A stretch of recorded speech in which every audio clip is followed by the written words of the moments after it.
Bismillahirrahmanirrahim. Assalamualaikum warahmatullahi wabarakatuh. Terima kasih atas kesempatannya. Saya atas nama Nursila Alisi dengan stambuk S1C1178083 akan mempresentasikan salah satu mata kuliah, yakni Kapital Selekta Biokimia dengan judul Biodegradasi Fosfat Limbah Laundry. Langsung saja pada konteks yang akan dibahas, dimana yaitu komposisi limbah deterjen. Yang kedua itu mana yang bahaya komposisi deterjen untuk lingkungan. Yang ketiga, teknik biodegradasi limbah deterjen yang diketahui. Kemudian mekanisme dari teknik biodegradasi deterjen itu sendiri. Adapun pokok pembahasan pertama yaitu komposisi limbah deterjen. Deterjen umumnya tersusun atas 3 komponen utama yang terdiri dari surfaktan sebagai bahan dasar deterjen, di mana terdiri atas 20-30%, kemudian bahan builder, salah satunya itu senyawa fosfat yang terdiri antara 70-80%,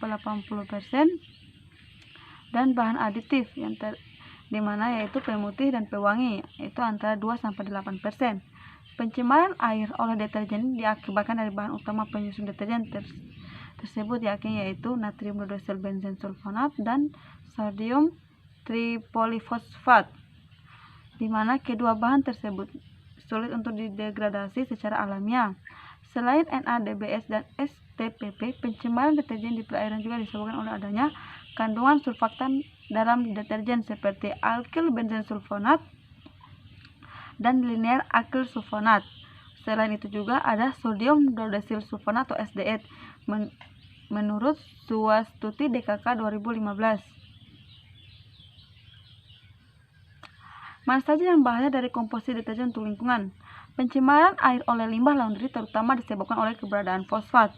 Fosfat berasal dari sodium tripolifosfat yang berfungsi sebagai builder yang merupakan unsur terpenting kedua setelah surfaktan karena kemampuannya menonaktifkan mineral kesadahan dalam air. Kandungan fosfat berlebihan di dalam badan air dapat menyebabkan gangguan ekosistem ikan, eutrofikasi, dan berbahaya bagi kesehatan manusia. Selain itu juga ada limbah surfaktan, di mana limbah ini jika dibuang ke air tawar dan dapat membahayakan lingkungan jika limbahnya tidak diolah melalui proses pengolahan air limbah. Sehingga untuk mengatasi masalah tersebut diperlukan sistem pengolahan limbah yang mampu menurunkan bahan pencemar. Metode yang digunakan dalam upaya penanggulangan pencemaran limbah cair diantaranya adalah pengolahan limbah secara fisik, kimia, biologi, ataupun kombinasinya. Adapun teknik yang pertama yaitu pengolahan limbah laundry secara kimia dilakukan dengan proses koagulasi floktasi. Yang kedua itu pengolahan limbah laundry melalui pemanfaatan peran bakteri untuk mendegradasi parameter kimia. Yang ketiga itu pengolahan limbah laundry dengan menggunakan metode adsorpsi. Dan yang keempat, pengolahan limbah laundry yang disebabkan oleh limbah laundry dengan metode Biosan filter. Langsung saja metode koagulasi, di mana koagulasi floktasi merupakan sebuah proses yang melibatkan proses fisika dan kimia. Proses kimia meliputi pencampuran koagulan, proses ionisasi, pengikatan senyawa, dan pertukaran muatan. Salah satu biokoagulan yang dikembangkan adalah kitosan yang berasal dari hewan krustasea, artropod, gastropoda, dan lain-lain. Adapun metode adsorpsi. Adsorpsi merupakan peristiwa penyerapan suatu substansi pada permukaan zat padat. Pada proses adsorpsi dikenal istilah adsorban dan adsorbat. Penelitian yang telah dilakukan memanfaatkan adsorban berupa granular activated carbon yang terbuat dari tempurung kelapa. Kemudian metode pemanfaatan peran bakteri. Beberapa mikroorganisme mempunyai kemampuan untuk mendegradasi polutan limbah laundry sehingga pencemaran lingkungan dapat diperbaiki atau dihilangkan.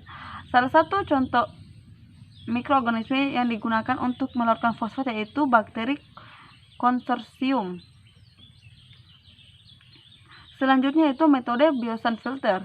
Kelebihan Biosan filter adalah adanya penumbuhan biofilm, media paling atas yang mampu mendegradasi rasa, bau, dan warna. Biosan filter menggunakan media pasir halus pasir kasar, kerikil, dan adanya penambahan mikroorganisme sebagai pembantu dalam menurunkan kandungan organik dalam limbah laundry. Penambahan karbon aktif berfungsi untuk meningkatkan efisiensi dalam menurunkan kadar bahan-bahan organik. Di bawah ini merupakan reaktor dari Biosand filter. Kemudian selanjutnya itu bagaimana mekanisme dari teknik degradasi deterjen tersebut. Pada yang pertama yaitu proses koagulasi. Adapun pada proses koagulasi yang pertama yaitu sintesis kitosan. Proses sintesis kitosan dari limbah cangkang kepiting dibagi menjadi 4 tahap, yaitu preparasi, demineralisasi, deproteinasi, dan deasetylisasi. Masuk saja pada tahap pertama yaitu tahap preparasi, dilakukan dengan merebus cangkang kepiting, dilanjutkan pencucian dengan air untuk menghilangkan kotoran yang melekat. Selanjutnya, cangkang kepiting dikeringkan di dalam oven pada suhu 110 derajat Celcius pada penelitian yang telah dilakukan selama kira-kira itu 1 jam. Sampel yang telah dikeringkan dihancurkan dan diayak menggunakan ayakan sehingga diperoleh serbuk dengan ukuran yang seragam. Kemudian tahap demineralisasi dilakukan dengan penambahan serbuk cangkang kepiting, ditambahkan larutan HCl dengan perbandingan massa sampel dengan volume larutan asam. Campuran dipanaskan selama 4 jam sambil dilakukan pengadukan pada padatan. Selanjutnya disaring dan dicuci menggunakan aquades untuk menghilangkan HCl yang tersisa.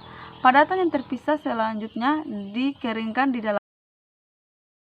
Tahap deproteinasi dilakukan dengan pencampuran sampel dari tahap demineralisasi dengan larutan NaOH dengan perbandingan massa sampel dan volume larutan. Campuran tersebut dipanaskan sambil dilakukan pengadukan. Padatan selanjutnya disaring dan didinginkan sehingga diperoleh kitin yang kemudian dicuci dengan aquades sampai pH netral. Filtrat yang diperoleh diuji dengan reaksi Biuret. Bila filter berubah menjadi biru, berarti protein yang terkandung sudah hilang. Kitin yang sudah dicuci ditambahkan etanol dan dilanjutkan dengan penyaringan. Sampel selanjutnya dikeringkan. Kitin yang terbentuk deasetylisasi dengan menambahkan larutan NaOH dengan perbandingan massa kitin dan volume larutan. Campuran diaduk dan dipanaskan. Larutan dipisahkan, disaring melalui kertas saring. Kitosan yang terbentuk selanjutnya dicuci menggunakan aquades sampai dengan pH netral dan dilanjutkan dengan pengeringan di oven. Derajat destilasasi kitosan sering ditentukan menggunakan metode FTIR. Perhitungan derajat destilasasi ditentukan menggunakan metode Baseline. Kemudian dilanjutkan pengujian jar test, di mana pengujian jar test tersebut dilakukan menggunakan 3 varian jenis koagulan, yaitu kitosan, feriklorida, dan kombinasi kitosan feriklorida. Dan yang terakhir yaitu melakukan analisis parameter pencemar. Analisis parameter dilakukan sebelum dan sesudah melakukan proses koagulasi.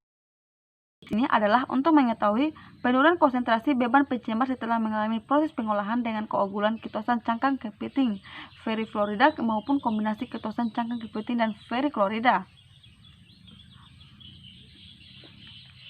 Selanjutnya yaitu metode adsorpsi, di mana cara kerja yang dilakukan adalah pertama itu melakukan tahap persiapan, di mana penyiapan larutan karbon aktif yang akan digunakan sebagai bahan pengolahan. Kemudian membuat larutan-larutan siap pakai untuk pemeriksaan parameter fosfat. Tahapan kedua itu pelaksanaan penelitian, di mana siapkan sampel limbah cair asli sebelum diolah, kemudian diperiksa pH-nya. Siapkan deretan beker gelas.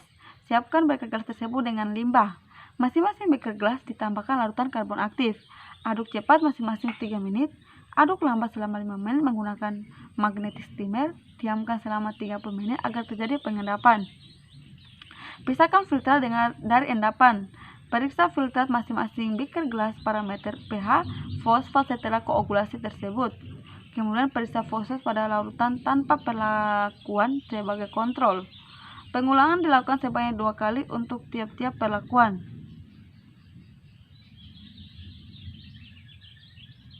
Kemudian metode Biosand filter, mekanisme itu dalam penelitian yang telah dilakukan, bahan baku yang digunakan adalah limbah cair laundry dan bahan tambahan lainnya yaitu molase dan urea sebagai sumber nutrisi saat proses aklimatisasi. Sebelum dilakukan proses penjernihan, limbah cair laundry menggunakan tangki biasa filter dan tangki karbon aktif. Dilakukan analisis limbah cair laundry terlebih dahulu, yaitu analisis fosfat, surfaktan, pH, COD, TSS, dan VSS. Setelah dilakukan analisis awal, limbah cair laundry kemudian dimasukkan ke dalam tangki yang memiliki volume 8 liter dengan perbandingan variasi komposisi limbah cair laundry, yaitu nutrisi. Kemudian dilakukan proses aklimatisasi, yaitu merupakan proses pertumbuhan mikroba dengan penjagaan pH, dan dilakukan analisis COD, TSS, dan VSS pada tangki dengan masing-masing perbandingan di dalam tangki biasa filter. Analisis ditentukan setelah nilai TSS dan VSS yang didapat menjadi konstan. Air limbah laundry kemudian dilanjutkan masuk ke dalam tangki yang berisikan karbon aktif atau disebut tangki karbon aktif. Selanjutnya dilihat analisis limbah cair laundry, yaitu analisis fosfatnya, surfaktannya, pH, COD, TSS, dan VSS. Selanjutnya yaitu metode pemanfaatan perang bakteri. Dalam proses penelitian yang dilakukan, yaitu pertama dilakukannya proses shedding mikroorganisme atau suspensi aktif. Pertama-tama yaitu dilakukan dengan media cair atau penumbuhan bakteri pendegradasi. Limbah disiapkan pupuk NPK dalam bentuk padat. Kemudian dilakukan dalam aqua sebanyak 1 liter sehingga diperoleh larutan NPK 1% dan dimasukkan dalam gelas beker 2 liter. Ke dalam larutan tersebut kemudian dimasukkan air limbah cair laundry. Campuran tersebut kemudian diaduk hingga homogen. Pembibitan atau tahap pertumbuhan mikroorganisme dilakukan dengan menggunakan lumpur dari sedimen selokan. Ke dalam gelas beker 2 liter berisi media cair ditambahkan sedimen lumpur sebanyak kurang lebih 5 gram. Selanjutnya dipasang aerator untuk suplai udara atau aerasi dan ditutup dengan kain kasa. Dilakukan aerasi selama 3 hari. Kemudian pengambilan sampel air limbahnya. Air limbah dituangkan dengan menggunakan gayung ke dalam jergen putih berkapasitas 20 liter sebanyak 5 jergen. Itu jadi sebanyak 100 liter. Kemudian perlakuannya dengan pengambilan sampel air limbah sebanyak 2 liter untuk setiap pengujian dengan variasi 50 ml, 100 ml, dan 155 liter. Kemudian biarkan bakteri kemudian diaerasi selama 24 jam untuk menjaga agar bakteri dapat bekerja. Kemudian sampel air limbah tersebut selanjutnya dianalisis di laboratorium meliputi parameter fosfatnya. Itulah pemaparan PowerPoint dari saya. Kurang dan lebihnya mohon dimaafkan. Saya akhiri, wabillahi taufiq wal hidayah. Wassalamualaikum warahmatullahi wabarakatuh.